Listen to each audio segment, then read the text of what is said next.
وإذ يرفع إبراهيم القواعد من البيت وإسماعيل ربنا تقبل منا إنك أنت السميع العليم ربنا واجعلنا مسلمين لك ومن ذريتنا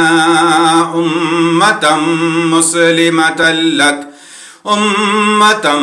مسلمة لك وأرنا مناسكنا وتب علينا إنك أنت التواب الرحيم ربنا وابعث فيهم رسولا منهم يتلو عليهم آياتك ويعلمهم الكتاب والحكمة ويزكيهم